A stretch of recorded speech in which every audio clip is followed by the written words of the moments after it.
Yo, what's going on, everybody? It's your boy with a very echoey, sanitized background because we're getting ready to start streaming from the new location, which will be up and running by the next stream on Saturday. So I'm pumped. The GAT Lab is mighty empty. I mean, of course, the last thing I'm gonna unplug and move is the 3D printer. I've still got that thing burning. It's not running right now. Uh, Man, it's kind of weird to do this with no lights and like nothing behind me, and man, it's kind of crazy. But anyway, let's go ahead and show some love to all the folks that are here. I appreciate you guys coming in. We got a cool show tonight. So number one, I want to first thank ADXR920. You, sir, were number one. Primero. You were primero, numero uno this evening. So congratulations. You, sir, earn 2 crisp thumbs up, my friend. And a shout out to all the other channel members. Channel member. It's funny how it's always a channel member who is number one. I don't know. Are they more committed? Does simply becoming a channel member and giving you usage of all those dope ass emojis make you more committed? Now, guys, because I am on a different device, I can actually see your emojis tonight. So I need y'all to show me some love with the emojis, okay? It's super important to me, okay? So throw that blue chem light out there. Throw that chicken bone syringe out there. Throw that eagle flying in all of its glory with a chem light. And what else is there? There's something. I think there may be an actual explosion for, or no, maybe that one didn't upload. But there's some crazy stuff out there. So, hell yeah, there we go. Joe Morris with the number one submission. Thank you. Oh, that's weird. Hold on. What? It's not showing. Hold up, y'all. My bad.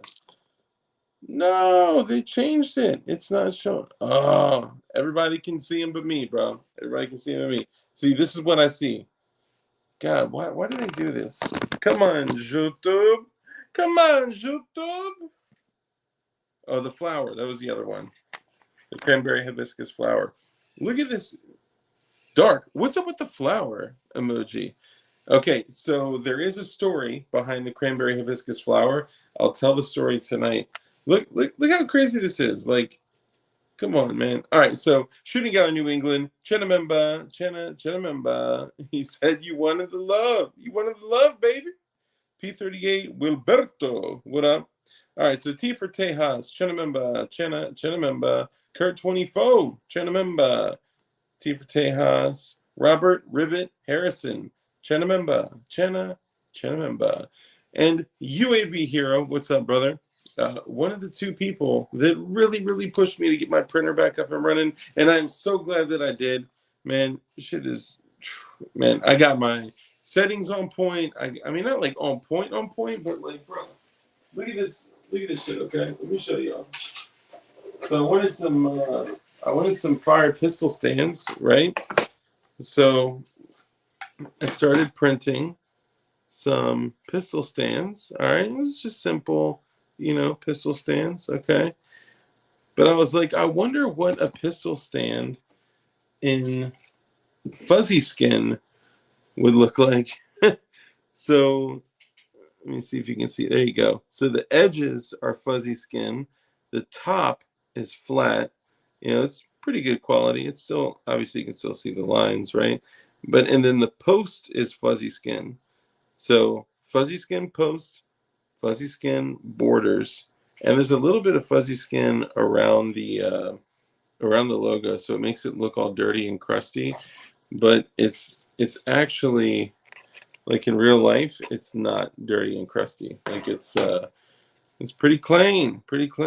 So yeah, dope stands. I love them. They print pretty quick too, and these things are solid. Oh, it broke. I'm just kidding. These things are solid. I mean, literally, you put a Glock right over, put the muzzle right over that joint, and that thing is hanging, just like it's floating. So in the new spot, I'm probably gonna set it up to where I can have like all my blue gats in the back. You know what I'm saying? Get like all the blue guns. Maybe hang up this one very special firearm that I can't disclose yet, but working on it. And another one. If somebody tells you that they have the fire, they are lying. Yeah, because usually somebody else comes to you and they're like, yo, Gerchop got that fire. And you're like, for real? I need to holler at Gerchop. I'm not saying Gerchop has that fire. I'm just saying that, like, usually that's how it works. Anyway, okay, so let's move on. I just wanted to say shout out to all the people that have helped me get back into printing, man. It has been a game changer. I'm super grateful for all y'all. So, hell yeah. So Kurt 24, Chanamemba, UAV Hero, Chanamemba, Robert Ribbit Harris, son, Chanamemba, son, and who else we got? We already said T for the Tejas, 80XR 920, and who else we got up in here? Shooting Guy New England, what up, Chanamemba, Chanamemba. And okay, and you know what? Because I'm on a different device, it doesn't show me everything. I'll probably miss a bunch of your chats tonight, and I'll probably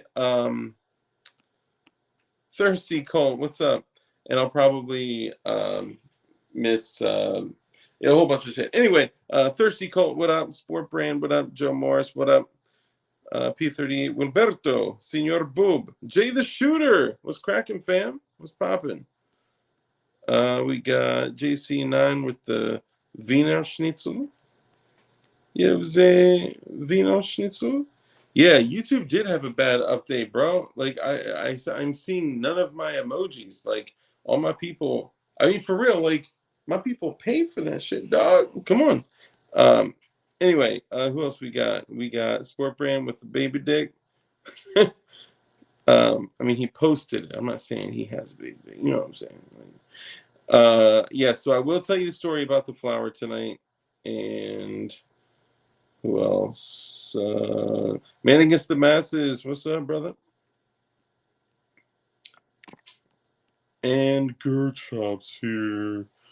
Oh, Wood Chipper. Aegis Gun Care. What's cracking? JC9. Oh, is BWE in here? Get the fuck. Oh my God. BWE Firearms. Great to see you, man. I miss you. Not only do I miss you, I miss us. You know?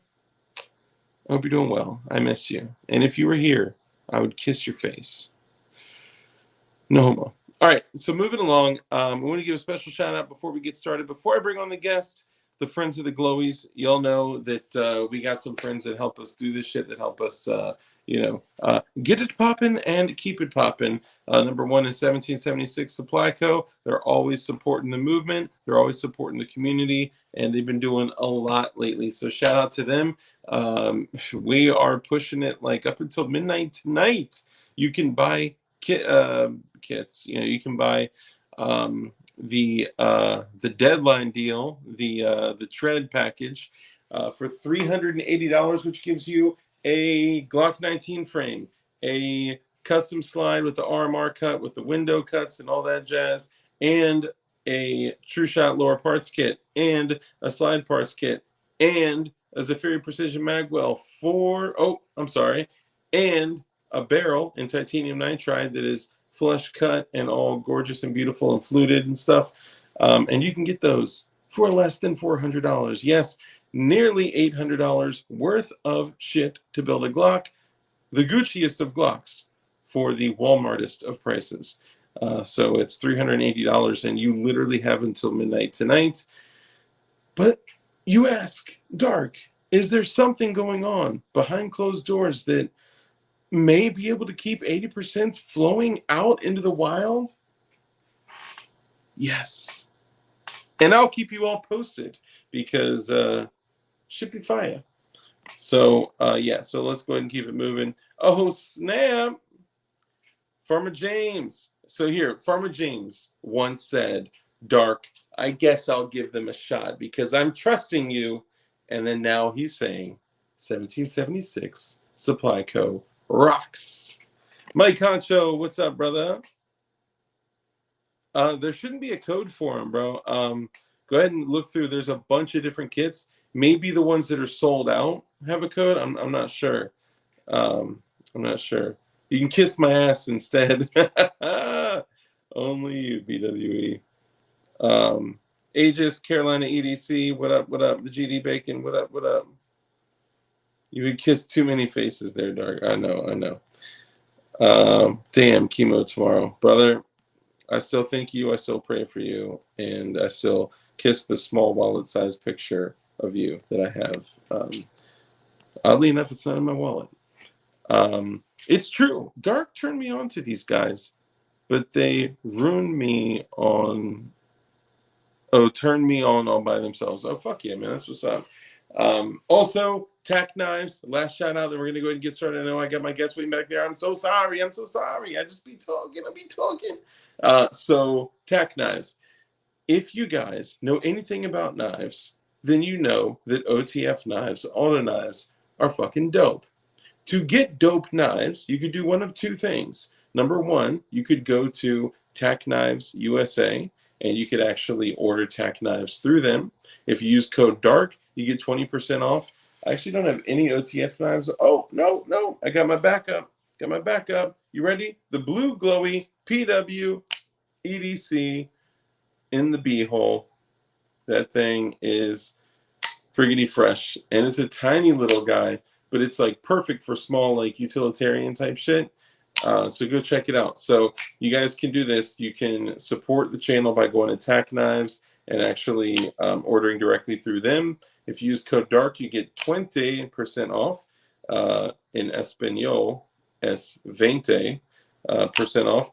And if you guys want the Halo clone, which is that big-ass 4.75-inch monster of an auto knife that you got to actually cock back, it's a single action auto, then I'm selling those directly. But instead of selling them for $159, I'm selling them for $109. I get them for $99, so I just keep $10 to support the channel so I can save y'all some money.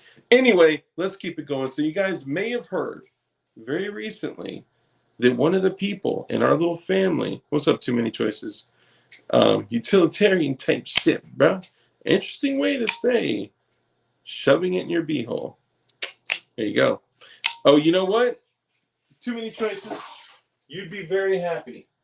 As I was cleaning out my fucking empty-ass gun room, you hear my echo? Jesus Christ, what does the world come to? So as I was cleaning out my empty-ass gun room, I found something that I am not proud of. What's up, Carlos? Too Many Choices. I found one round of 40 Smith & Wesson. Just one. This is probably one that I just racked out of a chamber back when I was younger and carried 40. This looks like it's a Spear Gold Dot. Yep, Spear 40 Smith & Wesson, aka gay caliber. This is one. You know what I'll do? Here. This is for you, bro. Then we're going to get started and bring our guest on. I'm sorry. I be doing shit like this, all right? So here you go.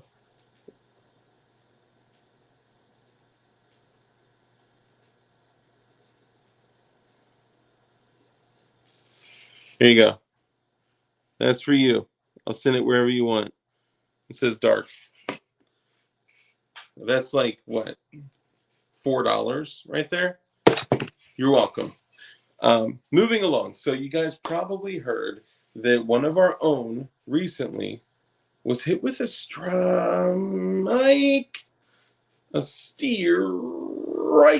on YouTube. And because he was hit with a strike on YouTube, he cannot post on his channel for 7 days. So naturally, we want to make sure that we support him and that we do the right thing and that we bring him on, let him tell his story, and share a little bit about what happened, and also let all you guys know how we can best support him through this dog shit. So let's go ahead and bring him on. You guys know him as Shooting Gallery New England, England, England. Hello. What's up, brother? What's up, brother? How are you? How are you? I'm doing good. Yeah, I got my PP smacked by YouTube. It sounds like it, man. Mm. And I mean, it must have been for something like badass, like you were like building machine guns illegally. Eh, no? No. It was Okay. You the dumbest shit on God's green earth. so then you were like synthesizing explosives and testing them on camera. No, Okay. Were you breaking Massachusetts firearm laws? Or, nope, okay. nope. Uh, I did a video. Is for guys who don't know me. I'm Joe. yeah, sorry. Introduce yourself. It's all good. Joe, Shooting Gallery New England on YouTube, TikTok, Instagram, all that good stuff. I'm a gunsmith by trade, and I work at Cape Gun Works. Check them out. Um, they're awesome enough to let me film a lot of content at the shop. So we had a Sig Sauer P210 target that I did back in March, and it's Hell of a now on. hell of a gun. Eh, eh, eh. The It, original 210 was a hell of a gun. yeah. The original 210 was cool. The newer version is just like okay. I'd rather have a Legion. I don't know. That's just me. Um, so I've been doing this. I've been trying to do series, but it's just I had to take 6 weeks off and all that good stuff, and trying to get back on the swing of things. But for a while, the channel was we do a what's in the box where what comes in X gun that we're going over. Um, then we do a review, and then we do a clean and lubricate video because a bunch of new gun owners out there don't know how to take down their firearms to clean and lubricate with the best damn stuff on the market. Aegis Gun Care. Oh yeah. Uh, use code hashtag JoJuice for 15% off your entire order. Uh, I got a code. I got a code. That's all right. Go ahead. You can use it. Hey, say really quickly, BWE, you are right. You don't get banned or a strike for showing how to make machine guns. However, well, that actually may be against their community guidelines. But I did say making illegal machine guns, which I think the difference is like showing anything that's like manufacturing, disassembling, and reassembling for them is a no-no in their TOS. But simply using it, like that's why you see these dumbass videos of all these kids like, "Yo, show I got that Glock with that switch, man." What? And they're like jumping in the neighborhood. Like it's crazy. Anyway, I'm sorry. Please go it's ahead. all good. It's all good, dude. So Listen. your lubrication was at a maximum. I was hearing. Yes. My Joe juice was a little bit too much for the YouTube, I think, Yeah. and so I woke up. So backstory: I hung out with some friends and on Saturday night, and I had a little bit too much seltzer water. We'll go with that for age restriction here, and I wake up. First of all, I wake up to a phone call by our good friend the Hoff of BWE Firearms, and was not feeling the best of days. And as I'm talking to him, I'm checking. I get an email, and I'm like, "The fuck, YouTube? I already got there, whatever." And I look at it, and I'm like, "Oh, damn!" And it said video has been removed due to community guidelines, and I'm like, And "What that video?" straight up says strike. No, I didn't know I had a strike until like 4 hours later. I just skimmed it. I'm like, video got removed, whatever. Because I've had videos removed and I haven't got a strike. And I didn't even know what the video was until I looked at it. I just saw a video was removed. So I was figuring, okay, it was probably like something that had to do with like an MUP1 and I went through and I like audited my channel where it's like, okay, I don't show anything that says 80% just to like try and play because I've been on a very good stretch of everything I do is fully monetized. Everything is, green, good to go, no issue. And yeah, and I'm like, oh, what the fuck?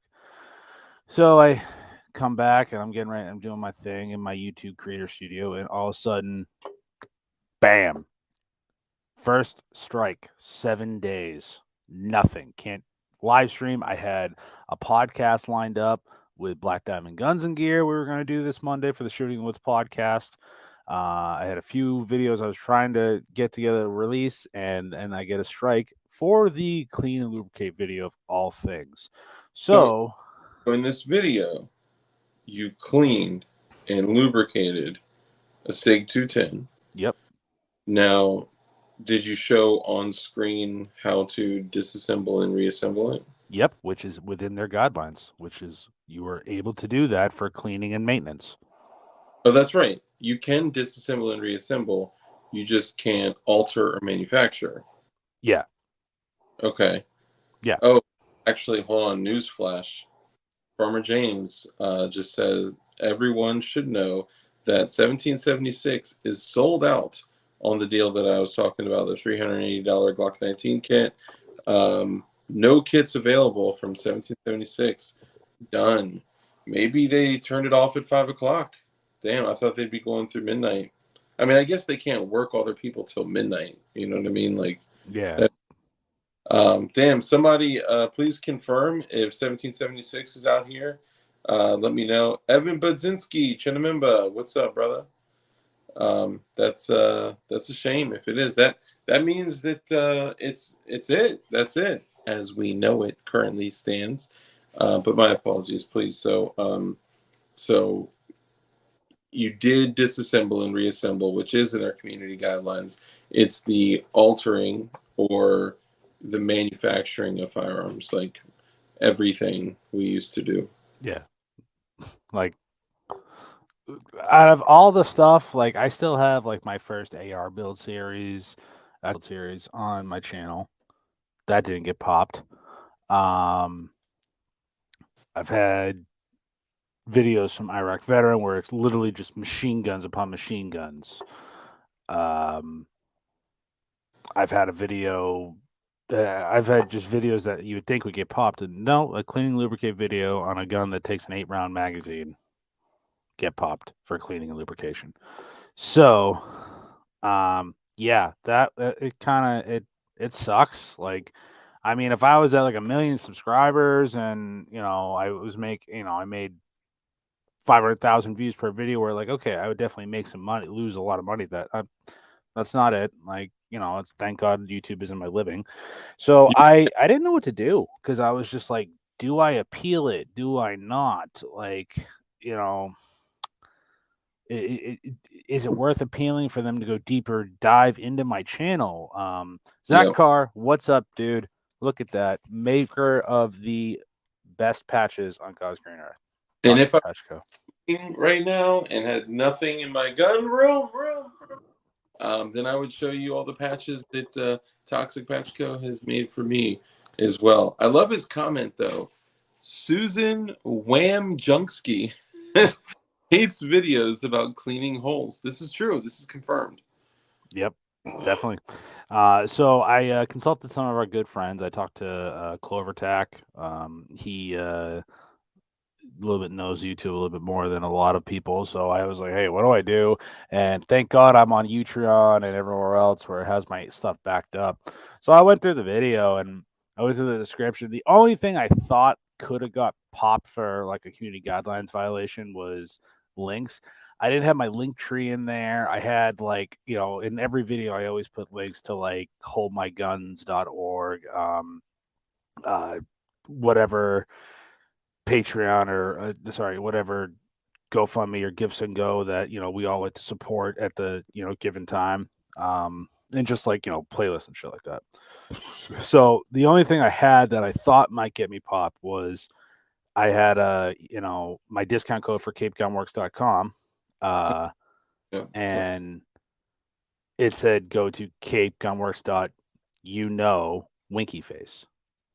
And I'm like, that I did say discount code. I did say that, and I think I pimped my Aegis discount code. But so if you just if you say dot or if you spell out DOT, even if you I was putting DOT space CAHM, right? Like they can still tell, they know what you're doing.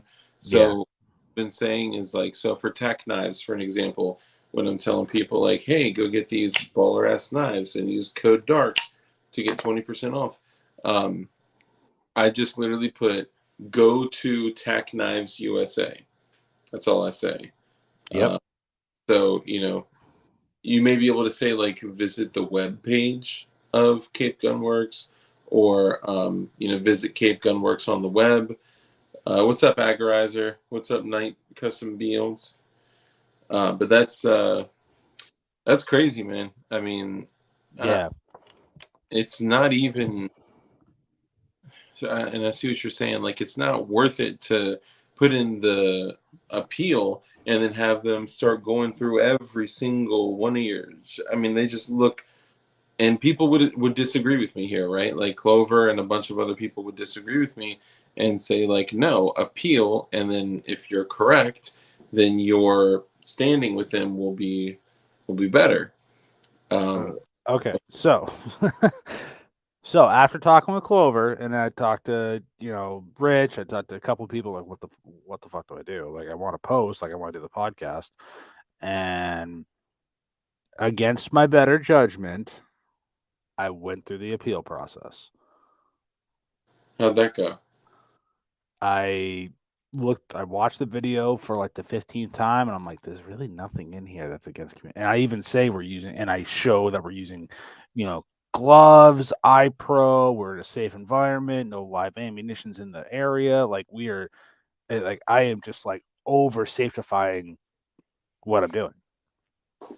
And at the very end, when you when you appeal something on YouTube, there's a little add note button. So I added a note, and I just explained like I believe this is what I'm in.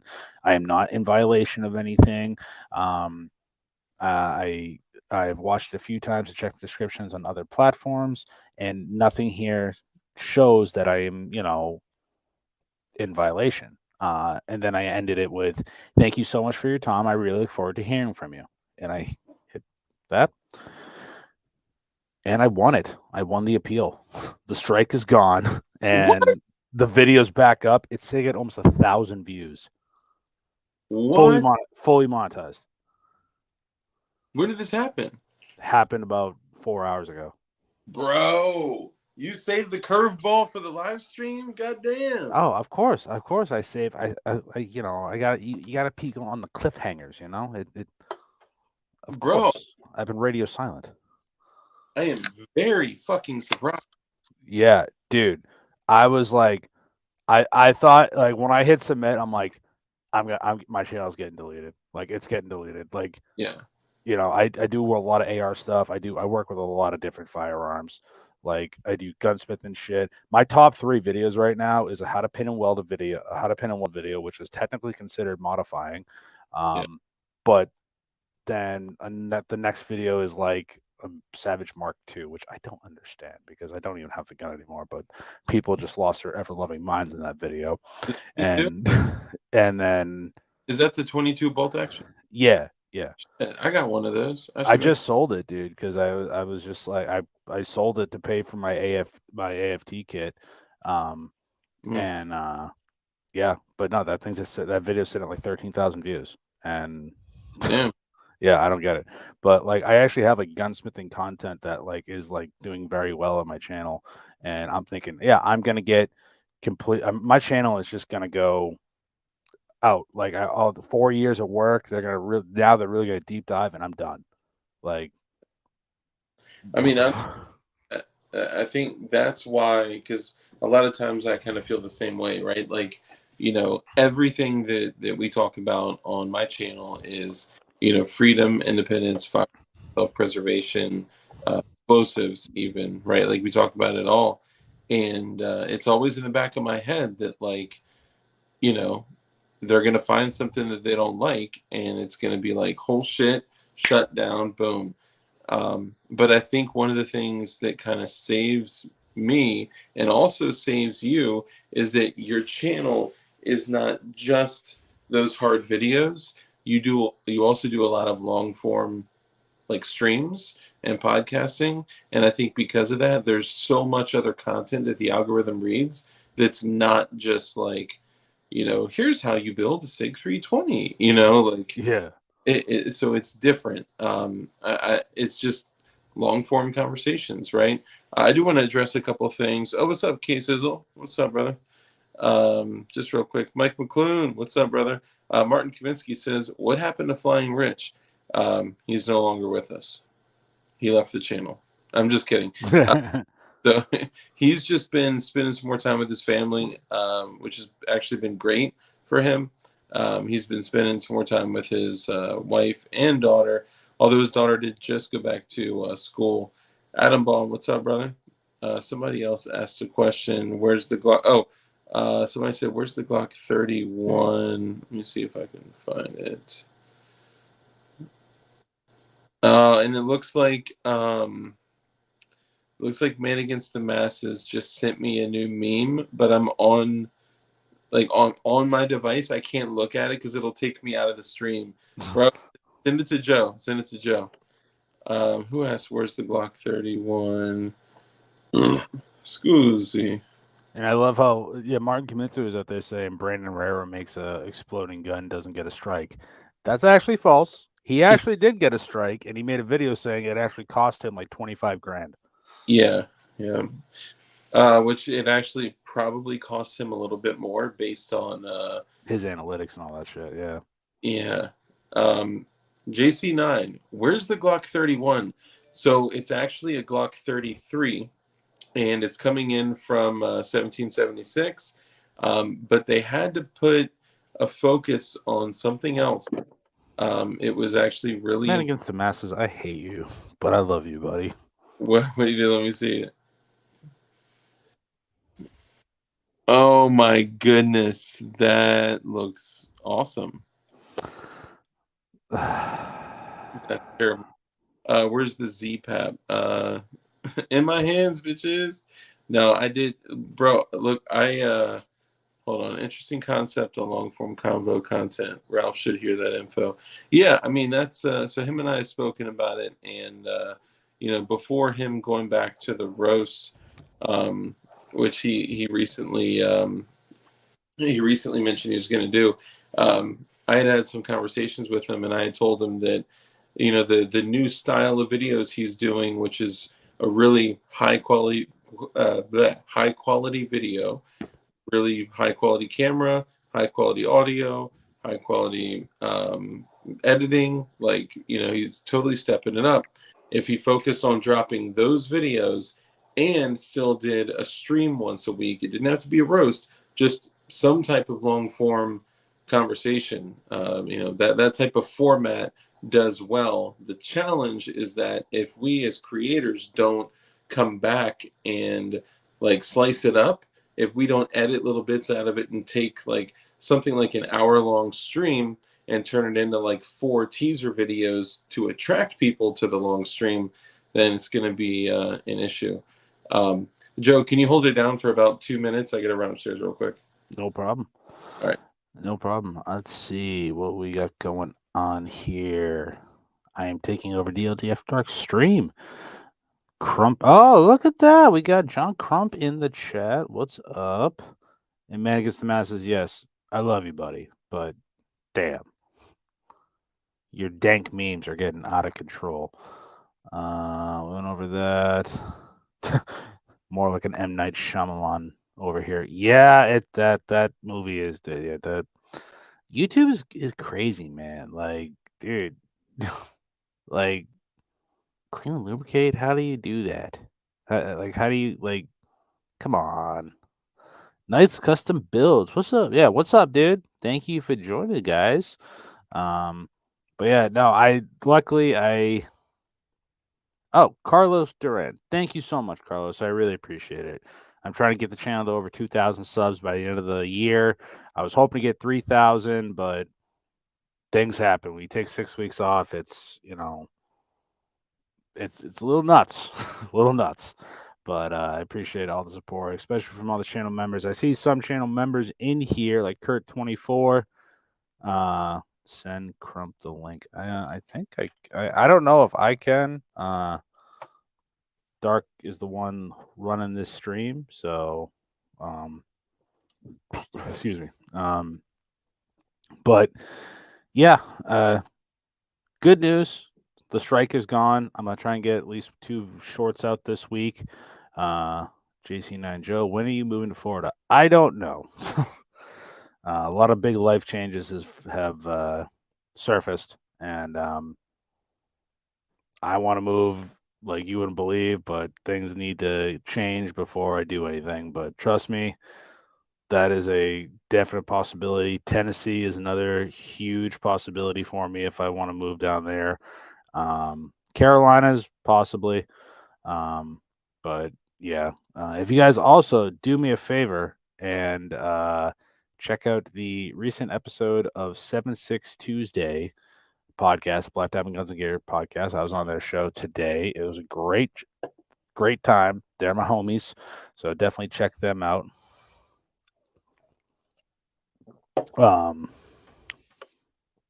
Anywho, but yeah, that's kind of the news. I'm hoping that I can kind of come off this momentum because again, that video was sitting at like maybe 500 views, and now it's almost at touching 1,000 views. It was definitely a go ahead and move to Mississippi. I hear that it is quite humid in Mississippi from my buddy over at Swamp Dog Armory. I don't mind the humidity, but from what I hear, swamp ass is a thing in that place. Man Against the Masses says, shot my TX22 Sunday, 0 failures, fast as you can pull the trigger. So much fun. Dude, TX22 is like dope. Like that's a really cool gun. We have the pro, like the competition models on the mass compliant roster, and that gun's sweet. Like that's a dope gun. I'm actually looking to actually do a review on that soon. I'm just waiting for a couple things to fall into place so I can do that review. And then we'll probably, throw it up against the 322. I'm not doing Glock 44 again. I hate that gun. That gun sucks. Let's see. West Virginia is the mountain mama. 2K acre for semi-developed land. Yeah, true. That's the turnkey ready. No better in Florida, Joe. No escaping swamp ass. Yeah, exactly. Yeah, exactly. Yeah, no matter where I move, I'm gonna deal with humidity. UAV hero is saying gotta move to an American state as well, but lower humidity and really good cultured food is essential. I'm a pretty easy person when it comes to food. I eat like 5 things, so food is never really the draw, unless the place I'm moving has shitty pizza. That's all I care for. Give me good pizza. I'm a simple man. What does this conversation become reduced to here? UAV hero is saying I need to move to some place that has lower humidity and good cultured food, and I said good cultured food is not a deciding factor. No. I mean, look, I think personally, well, what he may be getting at is move somewhere. Most of the places that have nice weather, low humidity, Arizona, Texas, right? Those kind of like free states, and good cultured food would be both of those places. I think he's sneakily, excuse me, saying, move to a free state, bro. Yeah, I know, it's on the brain.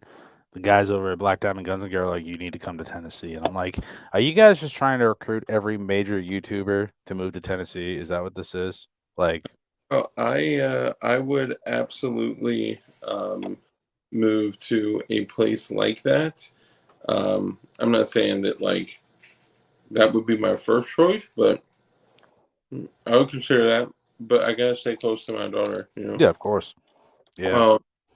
So Farmer James, yeah, sorry, hold on, lost it for a second. So Farmer James, so I have the 43, the 43X, and the 48.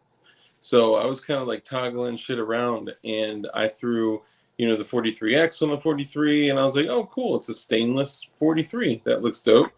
And then I threw the 48 on the 43. That shit was terribly unbalanced. It was like in an awkward way, not like in a 1926 way. I mean, in a 26 double XL kind of way, like ridiculous, ungodly. Which, just for anyone that may not know, that is a Glock 26 with a 17L frame on it, and the ones that I've seen have like compensators and threaded barrels and shit to just make them like ridiculously like ungodly long. Now those are dope because of like the meme capability there, but I got to be honest. Oh, bro, Farmer James, don't even talk to me right now about my tomatoes and strawberries and my pineapple. My pineapple is actually doing well, which anybody can grow pineapples anywhere. So yes, so sorry, it wasn't a 31, it was a 33 because I wanted the noisy cricket. It's a, micro, or not micro, but a subcompact Glock. It is a size of a Glock 26, but it's in 357 SIG, and I found some rounds that are pushing 2,300 feet per second, which can literally blow through armor. So yeah, that's why I'm building that. The 31 is dope though. I may do like a 24 in 357 SIG. That'd be fire. We just had a Glock 30 in the shop for on consignment for like 450. What? Yeah. You should have grabbed that, man. You could shoot skeet with those motherfuckers. They're so fucking accurate, dog. It's like boringly accurate. Like when you take it to the target and you're like, bam, and you see it in a 10 ring, you're like, whoa, that's dope. I'll probably get a flyer, bam, stacked on the same hole. You're like, what? Bam. The only gun that's worth shooting a 45 is a 1911. No. Oh. Unless you're shooting an FNX 45 tactical. Boy, you look like a motherfucking. I'm just kidding. No, absolutely not. 1911s were made to be buried in Vietnam. They have no fucking reason. I'm just kidding. They're not that bad, but there's a difference between a firearm that works in quite literally almost all conditions with little to no maintenance versus a gun that works well in the best premier conditions, like the prime conditions, like gotta be clean, gotta be wet, gotta have the right magazine, gotta have the right ammo. And like while I admire the way a 1911 looks, while I admire some features about it, like the trigger and all that, while, I mean, I may even have like, one hanging around, I just, personally, I'm just kidding. That's literally airsoft. Like, I swear to God, this is literally airsoft. I don't own a 1911, and you need to get one. Oh my God, you need to get one. Need schmeed. I just, yeah, I'm just not feeling it. I respect it. Now, guys, I was reading an article. Do you guys want to know? I'll actually let motherfuckers guess, okay? And Kurt and P38, guys, your patches went out today. I shipped out Swamp Dog's shit, so I shipped out y'all's shit too. So just be on the lookout for that. I will let you guys guess of exactly what John Moses M.F. Browning said when he was developing. He didn't finish, but when he was developing the Browning High Power. I want you guys to say what he said when he compared it to the 1911. DLD, when you found that 40 round, it reminds me of when Superman went back to the Fortress of Solitude and found the green crystal. Yeah, I mean that is my kryptonite. 40 caliber. I actually found a 40 caliber round that was fired and lodged in the street right next to the driver's side of my vehicle. And I swear to God, I'm like 99.9% certain that it was not there when I pulled up, parked, and got out of the car and then went into my place of business. And then when I got out and walked back to my car, I was like, what is this lodged in the street? and I literally was able to pull it out and remove it. I still have it to this day, and it was a 40 caliber round that was smashed and lodged. It was a full metal jacket. It was lodged into the street, basically right near where I would have been standing.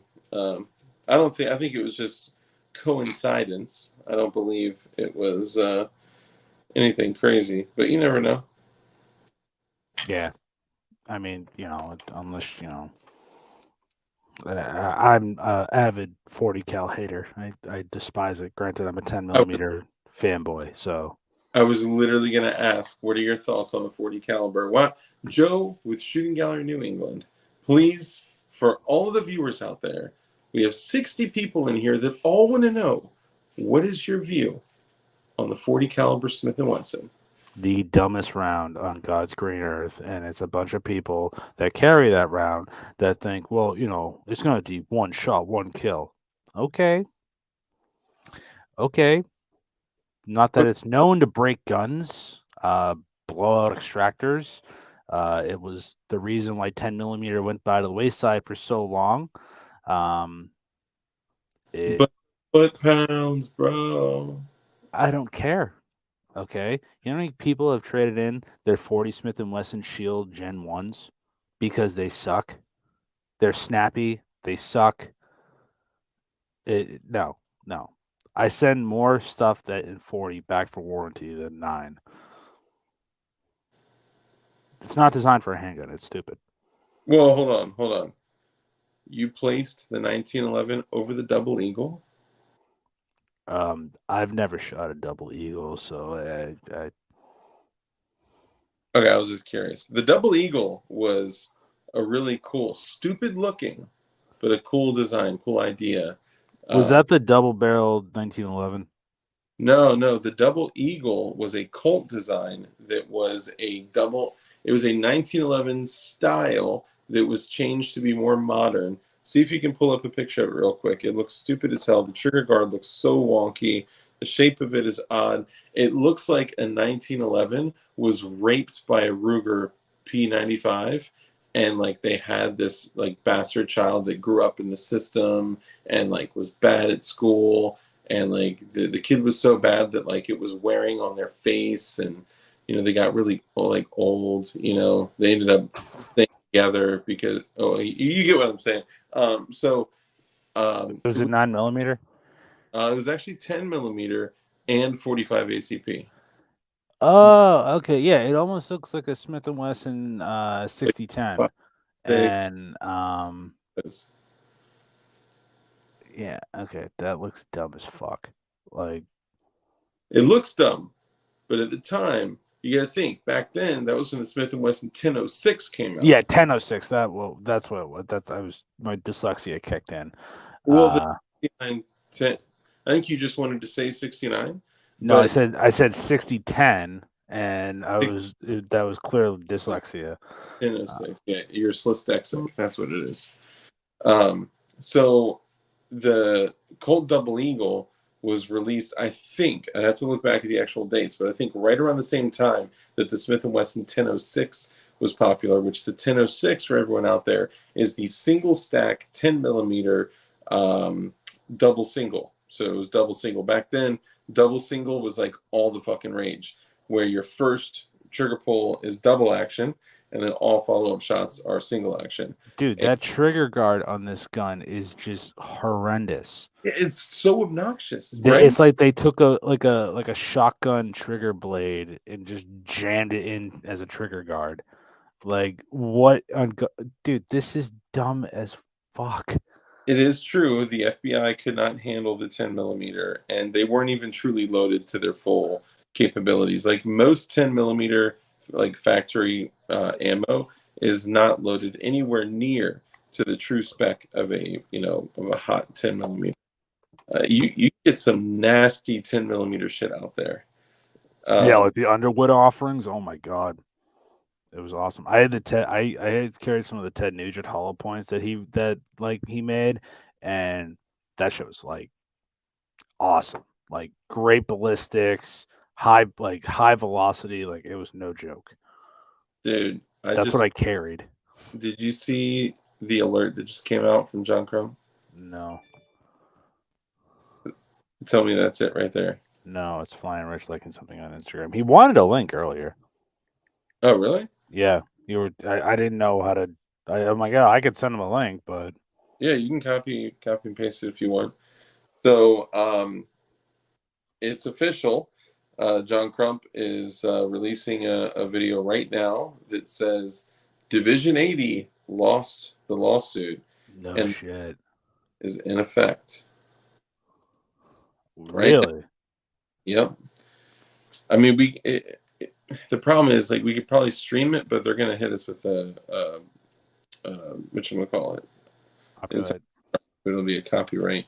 It depends if they can prove like you said in this video that you would get a strike if you played it, or that you would get a copyright claim if you played it, and then you played it, then they can actually give you a strike. So this was interesting. So, what was the Division 80 case for those who don't understand? Basically, Division 80 is almost like a shell company for Polymer 80. Okay. And they were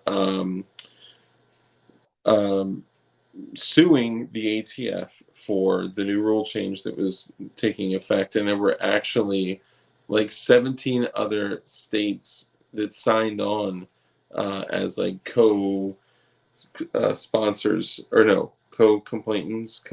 I'm not sure how it would be like from a legal standpoint, but basically they were trying to stop Co-defendants?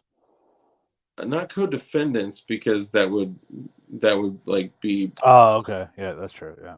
wrong, right? So I believe they were just signing on like in party to this lawsuit, maybe also supporting financially. I'm not sure, but Division 80, surprise, is just Polymer 80. But it's like a shell company. There's no actual paperwork that I can find. Like if you look at all the public documentation, there's no paperwork that actually connects it back to Polymer 80. But it is Polymer 80. Just don't tell anyone. Don't say I told you. Like there's not 60 people watching right now. So basically, they were trying to stop the new rule from coming into effect, or after it, came into effect, they were trying to stop it after the fact. And looks like it is rolling through, my brother. Farmer James actually said, I mean, he nailed it. Double Eagle shoots like a dream and looks like a dog. Pretty much what everyone said about the 1911. I don't know. I would say the 1911s like look sexy. Oh, it's sexy as fuck. Yeah, I mean they look great. They got a big ass hole. Like the hollow points, you could eat a fucking bowl of cereal out of the hollow points. They're huge. Oh, yeah. But from like a ballistic standpoint, yes, like a 230 grain missile going 800 feet per second, that's ouchy, right? But ballistically, you have so many other things that you could choose that are, creating just as much or more, foot pounds of pressure, or, more energy into a target at higher speeds that could defeat more barriers. Now, larger, heavier projectiles going slower do still penetrate very deeply, but I don't know. I would still choose a 9mm. And this is what I was going to say. So for everyone out there that's like a straight 1911 head, that is like a 45 ACP is God's caliber, the 1911 was built just the way that Jesus and John Moses Brown designed it. I will tell you that John Moses Browning was quoted saying that he developed the Browning high power to update and enhance and improve. So think about that. John Browning took a 7-round 45 ACP that he developed that was quite possibly the most ingenious design back at that time, right? Compared to most other designs. And later on, I think it was in I don't know, the 50s, 60s, I can't recall right off the top of my head, but he said that he created a 13+1 9mm to improve and enhance the design of the 1911. He 9mm to be better than the 45. Like, that's crazy. I could not believe that this existed. Blown away. I'm not a fan of the Browning high power. I like it. I think they're cool. Not a fan. See, I'm not too much of a fan of it either. However, the idea, the concept of, at the time, you have like 6 and 7 shot pistols, right? From prior to that, you had 5-shot revolvers. Because even if you had 6, you only loaded 5. You kept them on a cold hammer, cold chamber. I see you backstage. Give me 1 second. Women viewers are hard to come by. But here's the deal. At that time, a 9mm semi-auto that held 14 rounds of 9mm was fucking bananas. Yeah. You know? Yeah. You couldn't beat the capacity. Like it for what the Browning high power does, it is a historically significant, and like I can't wait to try out the new FN high power that's coming out. Or that is already out, whatever it is. Like I can't wait to try that. Like that looks pretty cool. I doubt it's gonna be on the mass compliant roster, but like I think like it because I've shot original high powers, they're cool. I get slide bite like you wouldn't believe, and hammer bite really bad. So I'm like, all right, f this thing. But like I want to try out the new FN and be like, okay, if it still holds up to the hype. So I'd like to take a moment and welcome Crump, and I want to let everyone know. Breaking news. Breaking news. It's not good news. It's not good news. It's not good news. It kind of sucks, and you're gonna be the second one. I already broke it on my channel. I dropped the video, but so guess what this breaking news is? Because I already broke it on my channel too. That 80 lost, and the new rule is going into effect. yes, I have the actual court order if you want it. Talk to me about it. Oh, actually, I'll let you say it. Guys, forget what I said. I shared it. Can you bring it up? I don't know. Can I trust this? It's the damn court order. All right. So let's go ahead and walk through this. Great. Let me just bring this over here so I can see everyone here. Everyone's beautiful faces. And I'm not going to stay on because I still have COVID. Yeah. I was going to say, how you feeling, buddy? Dude, I've never been this sick in my life. This is the third time you've got it, too. I don't know. This is the first time that I was not asymptomatic. I think it's making up for everything else. Okay. All right. So basically, the judge dropped this tonight after hours, which is kind of weird. That's very weird. Yeah, it was dropped at like 10 o'clock at night, which what the hell, dude?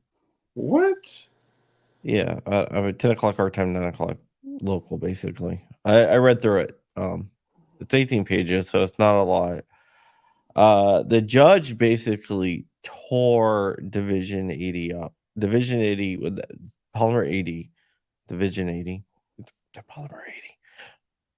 Breaking news, since I'm pissed off at them because they did an incredible shitty job in this. It talks about how Division 80 said it's going to cause us irreparable harm. The judge said you put yourself in the path of irreparable harm because you formed after the rule was unveiled. What? And then the judge also said you failed to produce one customer or one distributor, because they are the distributor, by the way. So you haven't done that, so you did not meet that burden of proof. But even though you can't produce one customer or one distributor, somehow you made $200,000 in like a couple months. And you said you couldn't afford an FFL. Well, if you're making $200,000 in like half a year, then you can afford the $489 that it costs to get an FFL. Now, are we talking like 200K of like net profit or just gross sales? They're saying net profit. Okay. It's not real. It's all 200K of net profit is very different than 200K of gross revenue. Oh no, sales. It is sales. Sorry. Okay, so over 200,000 in sales, so total like gross revenue. Yeah, sorry, COVID head.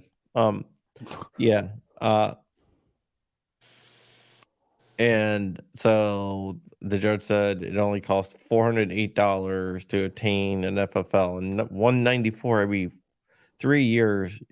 It's certainly not cost prohibited for a company that purports to enjoy better than $200,000 in annual sales. Which basically is the judge is basically saying, look, I gave you a long leash, but you guys kind of screwed it up. Yikes. Put it this way, during the court case, they held up this and said, we won't be able to sell this. Everyone knows what this is. It's an 80%, right? After the new rule goes into effect, the ATF said, yeah, you can. And Division 80, Corey Liu, the attorney, was like, that's news to us. And the judge is like, well, is your case moot now? Which, of course, it wasn't. But you think if they be arguing it, they should know that it won't be banned. Yeah. So, Adam Bonner, And then, you know, it was just the judge went just like destroyed them on every single thing. So basically, the judge is saying you did not meet any of the burdens that you needed to meet to get a preliminary injunction. And all right here, this is what I was talking about, the self-inflicted harm. Performing 6 months after the proposal was published.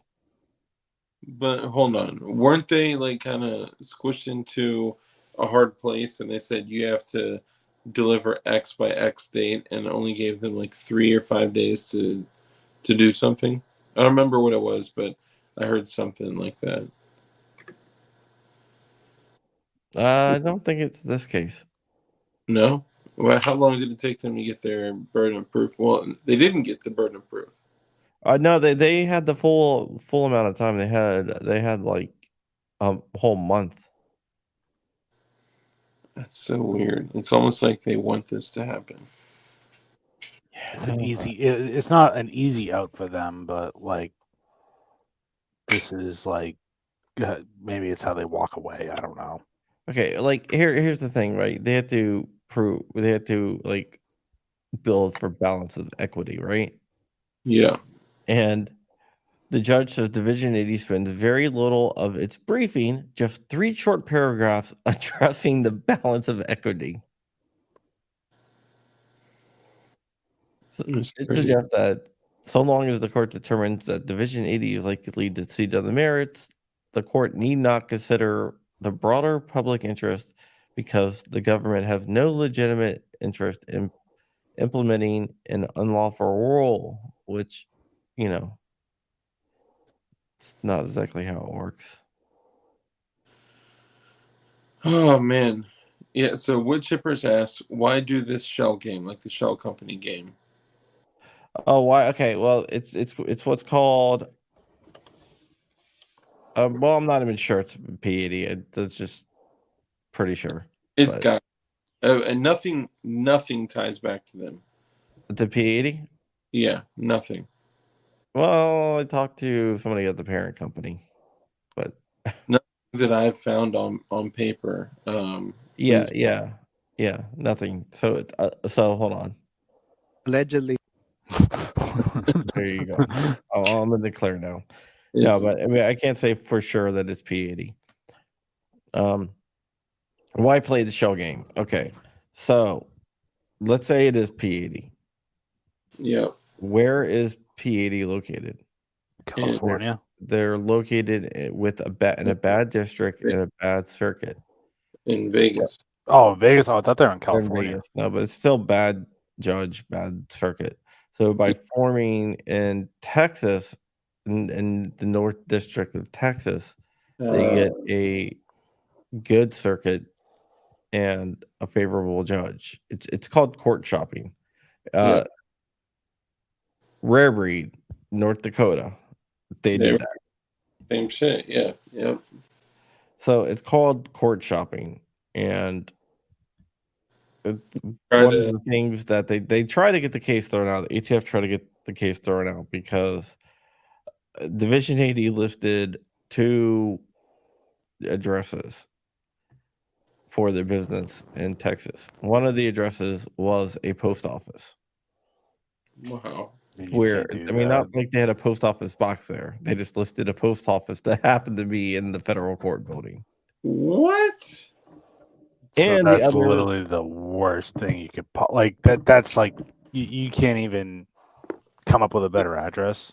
And well, the other address they listed was a furniture store. So the Oh. ATF sent a paralegal to the furniture store and had them take pictures of the furniture store and talk to the people there. Go, hey, are you Division 80? And the guys out there are like, what the hell are you talking about? dude, we're Barney and Phil's. What are you talking about? Yeah. So All right, this seems very fishy to me. I don't know why, but my spidey senses are going up over this, and I think there's something bigger at play here. I don't know. I don't know, but this does not bode well for the FPC case. Yeah. Oh, They have, I may have misspoken. I may have been citing the other case with 17. Which one is the case with 17 people that signed on with the? that's North Dakota. That's the FPC case. No, that's GOAs. That was denied too today. Oh my God. So those are the 2 cases. The FPC case is still on the district level, but they have the same judge, so they're going to get the same result. Jesus, dude. So that these are the preliminary injunctions. They can still go for a permanent injunction, which everyone will, but that's going to take a while. And then you got to go to the circuit level and stuff like that. So, well, they can't all be brewing, you know. Yeah. Here's the deal, though. So Night now. Please just sending me messages. Lone Wolf. The Lone Wolf stopped selling Freedom Wolf lowers on the 15th of the month, but somebody told me that the Freedom Wolf frames are not done. They're not over yet. 80s are not done. 80% receivers are not done at all. They are far from it. And give me a little bit of time, and I am going to be launching something that is going to be pretty fucking epic. And I want to be a part of it. So here's the thing, right?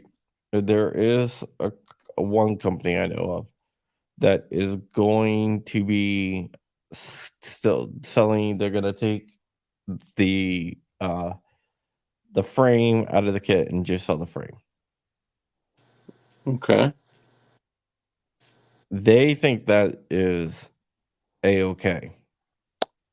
That should be every judge. I mean, not every judge. Every lawyer I talked to, and lawyers that really, really know this rule, says that is not the case because of the structuring clause and the conspiracy clause. Isn't that the same thing as if, say, you were in a kind of a jam over an SBR thing, and you had a couple lowers, you had every part imaginable, all barrel lengths. It's collective. Is it collective possession? Kind of like that. It's no, it's totally different. Okay, not much. Basically, what the structuring is, okay. Let's say you want to build a P80, whatever, right? So let's say I own a shop and I sell jigs, and Dark owns a shop and he sells frames. According to the rule, if you buy the frame from him and the jig from me, you now have a firearm, and we collectively sold you a firearm through structuring. Structuring Okay. has only been used in financial cases until now. So So if the, even if it's separate sales, it's structuring. And then, even though Dark and I have never talked to each other, we're in a conspiracy somehow, which makes fucking no sense. But there you go. there's no way that would hold up in court. Conspiracy is one of the shittiest charges you can get because it's one of the most broadest bullshit charges you can get, and it's one of the easiest things for them to charge you with. I would not want to be the test case. I'm telling you, I would not want to be the test case Well, whatsoever. You can say that might not hold up at court, but it's going to cost you $250,000. what if And there's I don't have $250,000 to spend on that. what if there's somebody that is willing to be the test case? Do they have All the power to them. $250,000? I Good mean, lawyers ready to sit in prison, No ready family. to go into prison, ready allegedly. to not see their families. I mean, Alleg- if that person's out there, I bow down to them. I'll support them. I'll raise money for them. I will donate a lot of money for them. I'll do everything I would contact my lawyers. I would get my lawyers involved with them. I will get everything I can do involved with them. But they're going to have to be realized that that this will probably have to go to the Supreme Court, and there is a chance that the Supreme Court won't even hear it. So there's a chance that it won't make it to the level that it needs to make it to get you out. Because because here's the thing, right? If you get charged, what my lawyers are going to do, and they have to do it, because like all the lawyers I work with are very, very, very ethical, right? Your defense lawyer, their job, their only job, it's not like a civil lawyer or constitutional law thing. Their only job is to get you off any way possible and to advise you of that. So even if you do, they might be able to get you off, but then the case will never go to the Supreme Court. So basically, you just sat in prison for a couple years, waiting for trials for nothing because they got you off. So I'll need to go and reread the rule change. If I don't understand how. So okay, so let's say it like this. So if I want to break the law, now me as an individual, I would never do this. Okay, so for all the ATF agents out there, I would never do this. But let's just say, for the sake of painting a picture of a situation here, of a pretend story, if I want to build an illegal machine gun, okay, I order parts from Brownells, and then I order parts from Home Depot, and then I order a drill from Lowe's. Okay, I get all these three parts, and then I do the conversion, and I convert an AR-15 to an M16. Okay, which, by the way, anybody can do. It would just be illegal unless you were an 07, 02 SOT, blah, blah, blah. Anyway, so how can Home Depot, Lowe's, and Brownells be structuring that illegal machine gun? Because they are not. You're missing one of the key points, and a lot of people are. 'Cause I hear this, and we actually discussed this on the show because we both had Pincus was on the show, and we disagree on 99.9% of everything. Sorry, of everything, but we both agreed on this. The primary point of Home Depot selling the drills and everything is not to produce machine guns. It's not intended to produce machine guns. Sure. If you sell a jig, the primary purpose of that jig is to drill holes. Maybe. The primary purpose of that frame is to turn it into a firearm. But if the company, I'm not saying that I agree on it, but I'm just saying this is what they do. I get what you're saying. If the companies have never met, they're not profiting off of each other, and one person is just selling frames, then another dude in Ohio is just randomly selling jigs, then another dude in California is selling bits, templates, instructions, whatever. How could those three companies ever conspired? Because I don't see. conspiracy is one of those charges that there's so much fucking gray that you can charge anyone for conspiracy. Holy hell! Look, Sorry, I CRS. was reading the group chat. Yeah, I saw that. Look, CRS was charged with conspiracy for advertising a product that was legal when he advertised it. Yeah. If that doesn't show you how conspiracy could be taken out of context, it's not good. Yeah, you could buy a frame and print the jig, but once again, that's still structuring. Yeah, Telling it you, doesn't matter. They It doesn't matter. they have this shit locked down. Now, if it's just fucking ridiculous, man. Yeah. Yeah, 'cause it doesn't matter if you buy a jig from one person, a frame from the other person, or if someone, thinks, oh, I'm gonna get one kit and just literally part everything out as separate transactions. We'll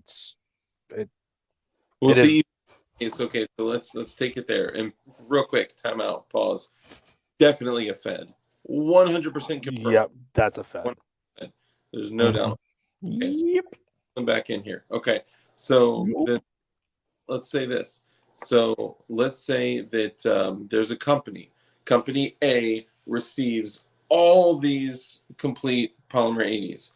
They break apart the jigs, the frames, the hardware, and then they give it to company A, company B, company C, and then all those companies sell them.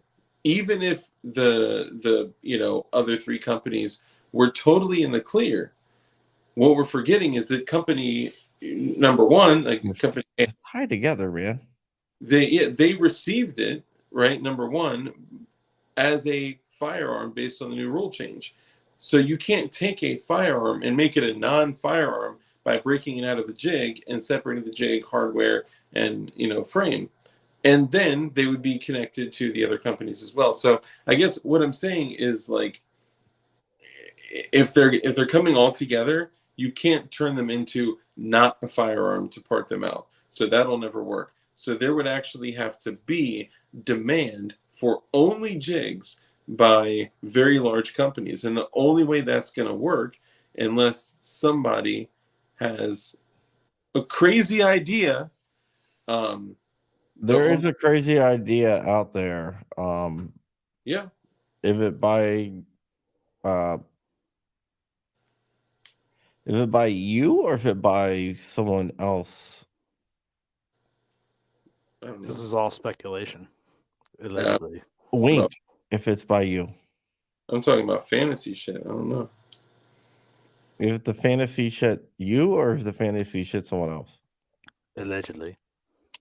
Allegedly. All I'm saying is that I am going to commit my life to frames like we have become accustomed to, being as available and plentiful as ever, and yeah, we'll see what happens. But yeah, I don't know. I don't know what it's going to look like, but I know that I know it's not over.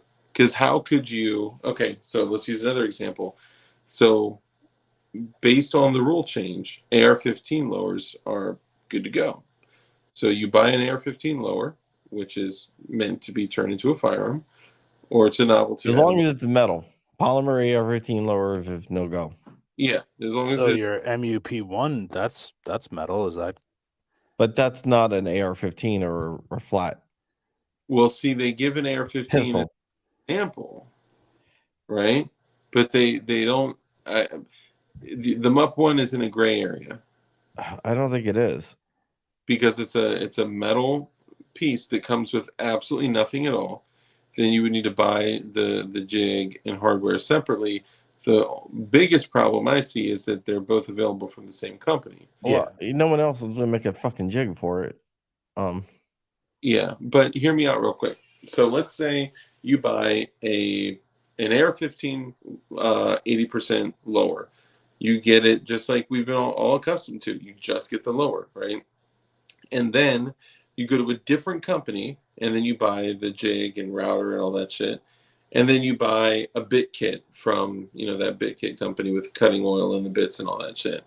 So now did those three companies, even though the rule change specifically uses the example of AR-15 lowers being good to go, does that mean that those three companies have now conspired to make that? No, because even if you put all the parts together, as long as it wasn't purchased, because this is what the rule says, if you did not purchase the jig with the AR-15 lower, it's still not a firearm until you do it. Okay. But So- there's You need the jig to So complete the firearm. let's back up a little bit. Company A sells frames. Random ass company somewhere else, company B, sells jigs. Random ass company C sells, hardware, instructions, templates, whatever. How could those three companies be, if it is exactly the same as what we just described for the air? no, it's not exactly the same, because this, and also to answer John Kimball question, 80% AK-80s and AK flats are safe too. Those are good. This AK flats and HK flats, AK-80s and all that are specifically exempted in the rule from that. The MUP 1 is not specifically listed as being exempt. Okay. In the Okay. rule, I understand what you're getting at, John. Now it makes a little bit more sense. I think in the rule change it says example, like for an example. It was like page 186 or something. It says for an example, not specific. I mean, they do specifically cite it, but I think they say as an example. The only reason I'm pushing this is because, like, in our minds, when we're thinking P80 frame, we're thinking a frame, a jig, hardware, and instructions. I'm telling you, If that didn't exist, if you sell a frame, you're on a website, you're going. I mean, it's not going to be a good time for you. what if I didn't sell a frame? What if I don't sell any frames? If you sell a jig on a website and someone else buys a frame from somewhere else, it's not going to be a good time for you. But isn't that exactly what the AR-15 is? No. The whole subsection exempts those. They list it as an example based on how I'm trying to understand the difference. That's what I'm trying to understand. So let's say try to understand crazy, man. Yeah, no, I'm getting where both of you guys are coming from. You can't understand crazy, but at the same time, section, it gives example. It does give examples of HK flats or whatever metal rifles, basically. Those are specifically exempted. They're only talking about pistols. I That's think what it sounds like. About polymer 80s. What's that? I think they're only talking about polymer 80s or that style where everything is all inclusive in the kit. No, they're not. They're talking okay. Okay, too many choices. I know what you're saying, and I agree with you. But I'm coming at it from what the ATF is going to do and what the ATF is going to say. ATF doesn't have jurisdiction interstate, but they are taking it, and the courts so far are letting them take it. So, If you purchase not the parts separately, they aren't firearms. Even the parts that you're get until you build, but that's not what it says. That's not what the rule says. Once you acquire those parts, it's a firearm, whether you it's a firearm from the end user to the end user who's sitting there with a frame, a jig, and hardware. But it was never a firearm based on their determination or based on their rule change. It was never a firearm when it was just a frame here, when it was just a jig here, and just hardware over here. yeah, but you're not understand. Uh, But it's dumb. I know it's dumb, and I know it does not make any sense. but I need But it like retroactively. 1776 Placo's in the chat, and they actually have a good question. What about 1911 metal 80%? Which is along the same lines. You need a jig to finish that. Same concept. You need to, once you buy the jig and the parts, also that is considered a firearm. Yeah, I mean that's one of the that's one of the things that's not really addressed in the rule. Exactly. From going off of what you just said, John, from what I'm understanding is I think I'm understanding it. That's what it is. Like it's again, you can't understand crazy. Unfortunately, this stuff sucks. We still need to fight, but as of right now, this is what we have to try and understand, which is not right that there be. It's still being vague on a Too lot of stuff. capricious and arbitrary. Yes. Well, they're doing that on purpose, right? I know they like this is their goal to, put the fear of incarceration into every person that's in the community to be like, I'm not going to touch it because I don't want to go to jail. Come out in PLA, Ghost Gunner, in 49 states, they're A-OK. California, not so much. Isn't this kind of a form of entrapment when you really think about it? I mean, not entrapment, but it's a form of fear tactics to keep us from wanting to either continue building or getting in the business of any parts building. Yeah. The way I see it is that if they specifically cite the AR, the AK, and everything, like we've all discussed it ad nauseum, and I'm sorry, I'm seeing it as the same thing. So I understand we're saying it's dumb, it's difficult to understand, it's capricious and arbitrary. I want to understand the dumb. I want to understand the like. What does Rich always say? Don't put your what in crazy. I get it, and Yeah, well, this is one of the arguments that like every case is made. It doesn't make sense. It just doesn't. Now tell me this, John. If they were never together, sorry. No. It's all good. So well, the shotgun and the pistol grip thing. If they were never attached to the factory, they were never a firearm. Sorry, go ahead. No, dude, it's all good, bro. It's all good. If everybody is saying that this does not make sense, every activist group, every manufacturer, everybody what we call on our side says this doesn't make sense, or if anybody that logically thinks about this says it doesn't make sense, how has this still gone into place? The fact is that I don't remember. That's why. No. Okay, no, you answered my question. All right, you answered my question. That is why. I mean, is there something bigger at play that we don't know about yet? I'm not trying to be conspiratorial and Nostradamus shit here, but what is really at play? Obviously, you can't you can't try and reason with the mind of the anti-gun side of the things, but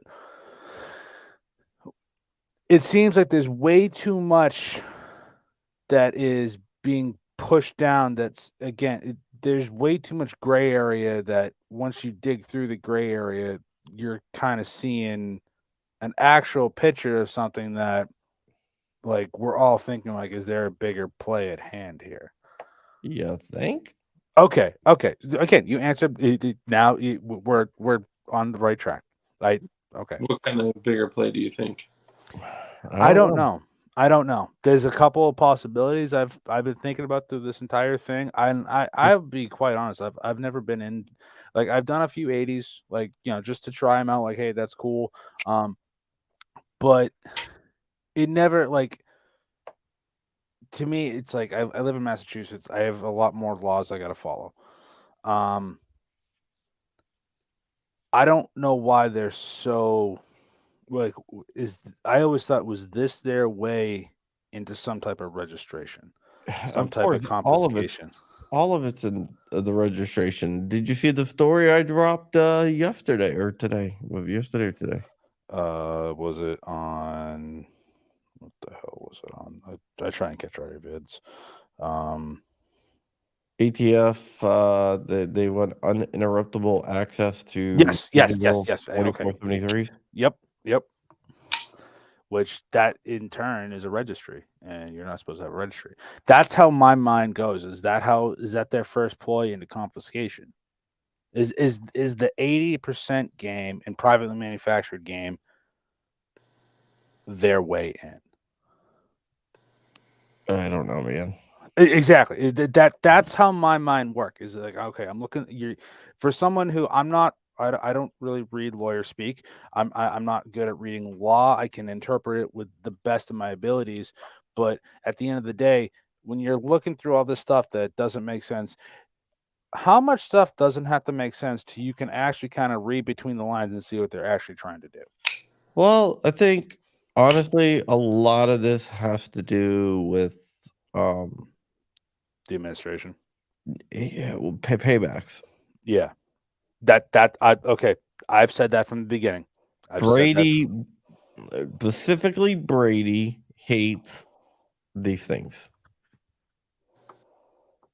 They hate these things. So they lobbied Brandon to do something about it. I'm just thinking that from a scenario standpoint, I still cannot see a difference, because I think a lot of us are thinking of polymer 80, right? We're thinking of a polymer 80 in a box with a frame and a jig and hardware. And if we took that out of our minds completely, polymer 80 never existed, okay? But there was a company that sold a frame. Frame gets popular. It's so popular that company B randomly in Florida is like, oh, that frame's popular. I'm going to make a jig for it. And they make a jig for it and they sell it. And then company C is like, oh, these two things are popular. I'm going to make drill bits, instructions, and a template and blah, blah, blah. And then somebody can buy something from company A, company B, company C, never buying all three parts from one dealer or vendor or whatever. And in my mind, I see that as being exactly the same as the AR-15 and some other options as well, like the AK, for an example. And it should be, and it seems like it would be, but that's not the way But what we're not asking is that what their next move is? The way they're doing the 80s, is that how they go after other stuff? well, I mean, from the standpoint of, like, there's where in the rule change, aside from like the page 186 where they reference I think it's 186 where they reference AR-15s as an example and the AK flats or AK receivers as an example. Where in the rule change can I look to where it says specifically that is conspiracy or structuring? I'll get it for you. Because if I can find that, if I can read that and get as close to a good understanding on that, then, you wanna make some time and we'll sit. Well, I guess we can't really sit down right now. We'll do it through Zoom and we'll go through. I'll walk you through everything. Might have one of my lawyer friends on. That actually would be super helpful. Yeah, let's set that up. That would be that'd be awesome. Yeah. Trust me, I am not doubting like you personally at all. It's not you that I'm questioning what they're saying. I'm questioning what's in their rule change. And I'm questioning, just like any other time, right? SBRs are illegal. We'll make braces. You can't do this. We'll do this. You can't do that. Okay. You can't sell explosives. We'll sell tannerite. You can't sell, there's always another way. I'm just looking for the other way. Yeah. Yeah. I will say that right there, what that whole conversation has summed this up to where I can fully understand what's going on now. If you can fully understand it. Okay, no. Fully understanding on what is the deal? Like, you can't do this, you can't do this. They're banning, like, that is literally because I listened to the show today and I'm like, okay, all right, now that makes sense. Now that makes sense. It takes a little bit for me, but now I kind of get a general understanding. There's a couple questions I have that I don't know if you could answer, John. We'll talk offline. But the general understanding is the reason this is all coming together is because they fucking hate you. They fucking hate me. They fucking hate Crump. They fucking hate everybody that's viewing this right now and everybody that will view this in the future. They hate you so much, they literally want you to die. And they don't want you to be armed. And they don't want your children to be armed. And they don't want your children's children to be able to buy a piece of plastic that you can drill through and make a Glock out of. So I'm finding a way that says, fuck you, you can hate me all you want. I am going to find a way to continue to propagate Glocks all across the United States. It will be. I'm looking here. It will be done. It's all right. You don't have to find it now or anything. I'm just a billet or blank of AR-15. And they say our receiver is unchanged by the final rule.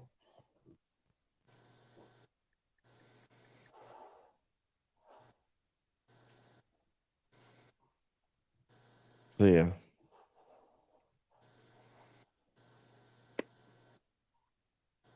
Then it shows all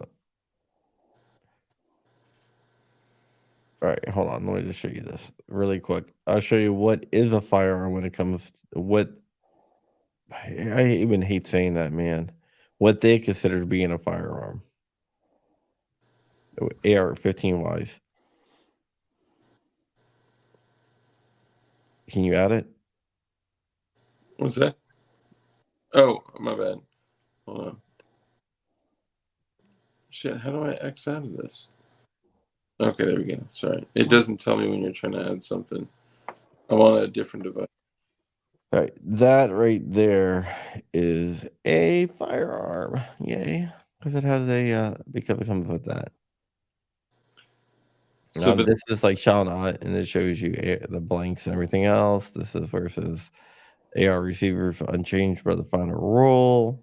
Private, then it goes into privately made firearms.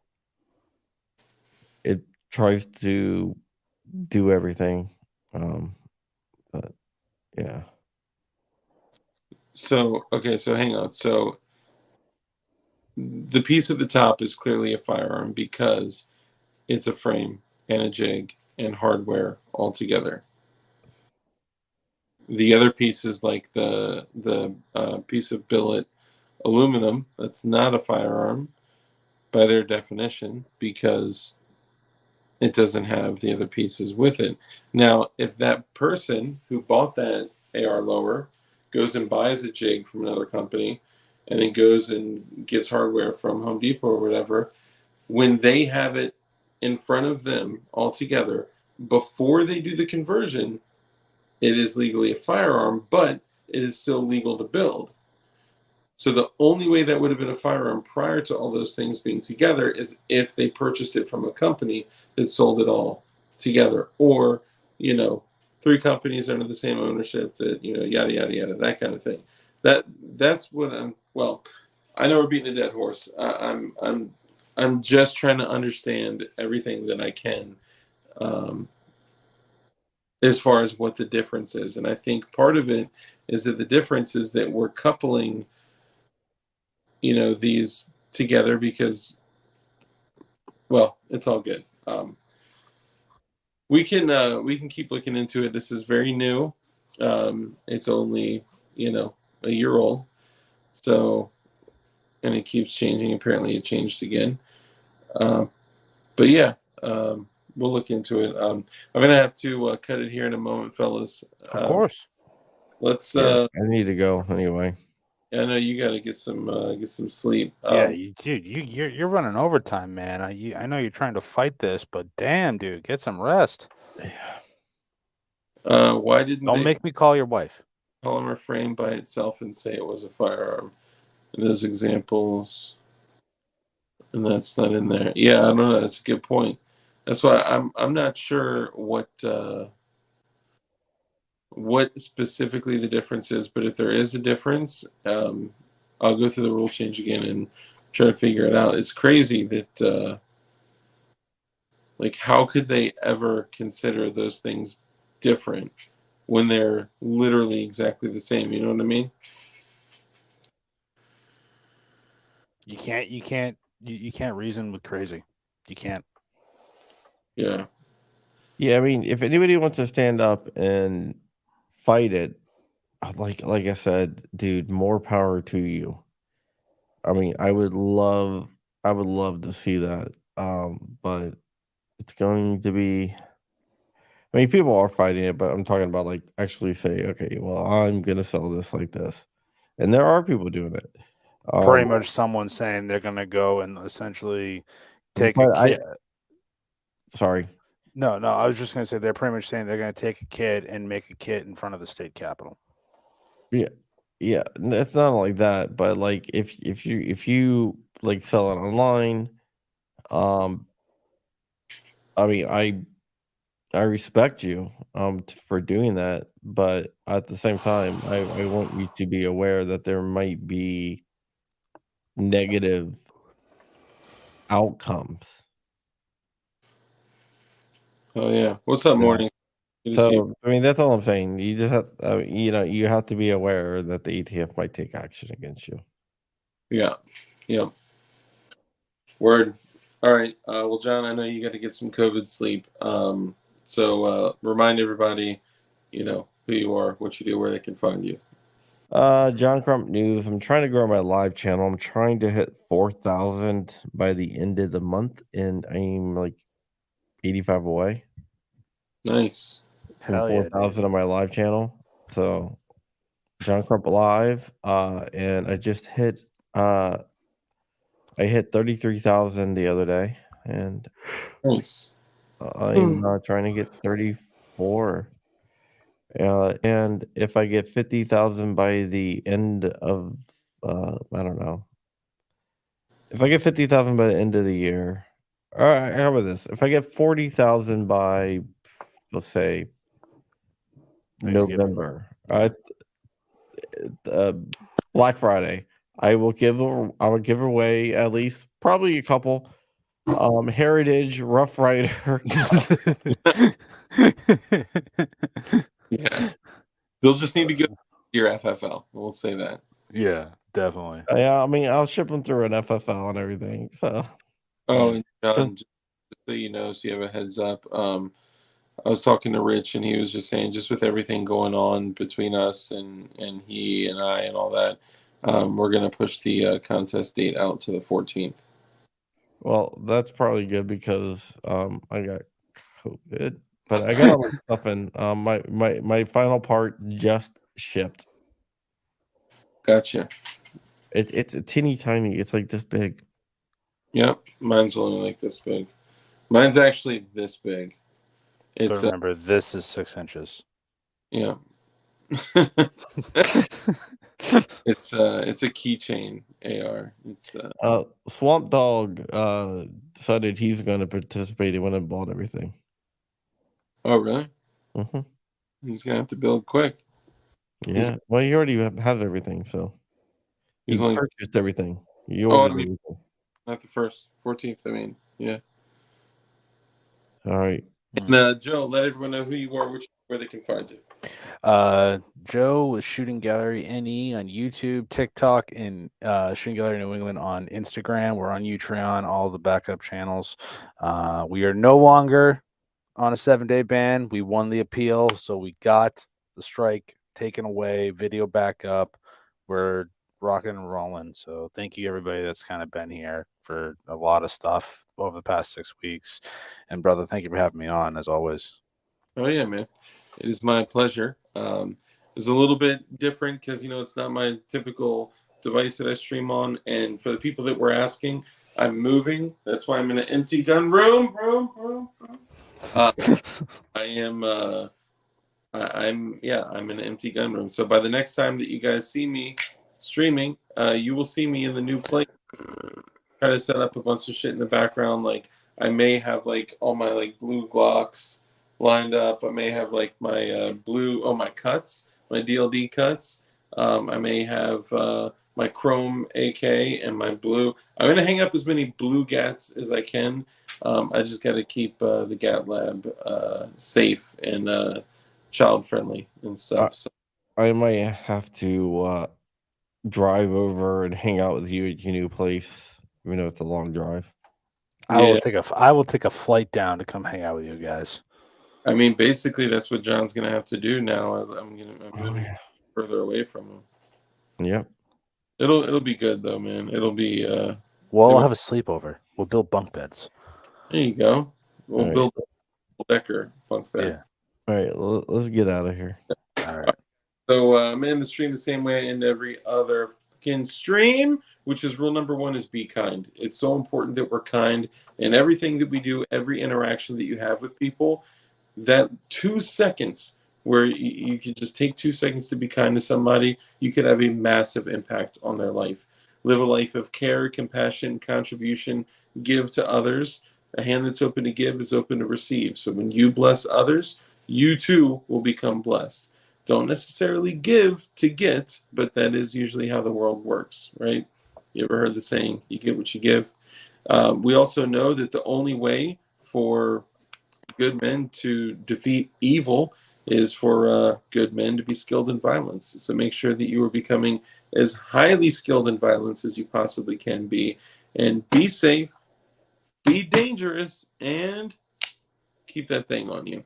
And by the way, it's been confirmed it is not safe for us to handle pews on live streams. Yeah, So, yeah.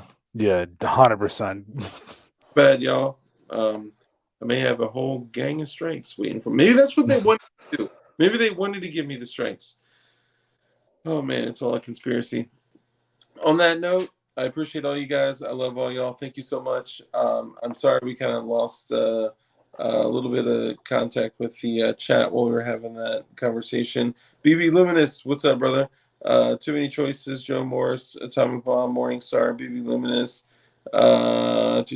Dirt, CNT, Kurt, GD Bacon, Deviators 601, all you guys. Love all y'all. Everybody else that I can't get to. Print Bunny, what's up? That was a good one.